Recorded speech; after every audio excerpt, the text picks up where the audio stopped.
BNP কি করতে যাচ্ছে। তিস্তার পানির ন্যায্য হিস্যা আদায় ও তিস্তা মহাপরিকল্পনা বাস্তবায়নের দাবিতে রংপুর বিভাগে বিএনপির ৪৮ ঘন্টার কর্মসূচি চলছে। মঙ্গলবার ৩টি জেলায় তিস্তা নদীর ১১টি পয়েন্টে কর্মসূচিতে ভার্চুয়ালি যুক্ত হবেন দলটির ভারপ্রাপ্ত চেয়ারম্যান জনাব তারেক রহমান।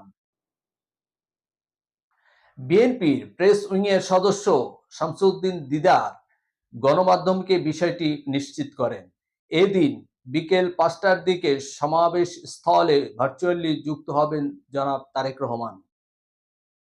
লালমনিরহাট, রংপুর ও গাইবান্ধা জেলায় ১১টি স্থানে একসঙ্গে শুরু হবে কর্মসূচি। এটি রাতে শেষ হবে। এর আগে গতকাল সোমবার থেকে জাগো বাহে তিস্তা বাঁচাই শীর্ষক বিএনপির এই কর্মসূচি চলছে। এদিন এই কর্মসূচি উদ্বোধনে করেন দলটির মহাসচিব মির্জা ফখরুল ইসলাম আলমগীর। এ সময় অন্তর্বর্তী সরকারকে ভারতের কাছে তিস্তা নদীর পানির ন্যায্য হিস্যা চাইতে আহ্বান জানান তিনি।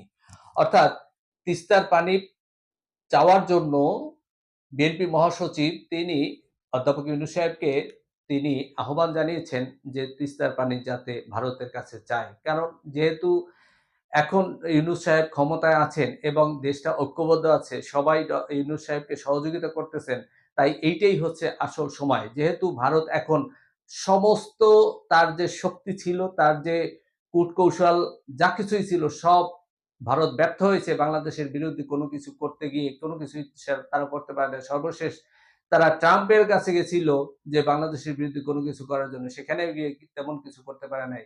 তাই ভারত সম্পূর্ণরূপে ব্যর্থ। তাই ভারত এখন নিজে থেকে এগিয়ে এসেছে। পরাজিত হয়ে গিয়ে এখন ভারত আত্মসমর্পণ করতেছে বাংলাদেশের কাছে যে তারা বাংলাদেশের সাথে সুসম্পর্ক করতে চায়। যদি এখন এটাই হচ্ছে মোক্ষম সময়, বাংলাদেশের সাথে যদি সুসম্পর্ক করতে চায় তাহলে বাংলাদেশে ন্যায্য হিস্যা দিতে হবে। গঙ্গা থেকে শুরু করে তিস্তা সমস্ত জায়গায়, সমস্ত নদী, ব্রহ্মপুত্র থেকে শুরু করে সমস্ত নদী ন্যায্য হিস্যা দিতে হবে বাংলাদেশকে। এই প্রেশার দিতে পারে ডক্টর মোহাম্মদ ইউনূস।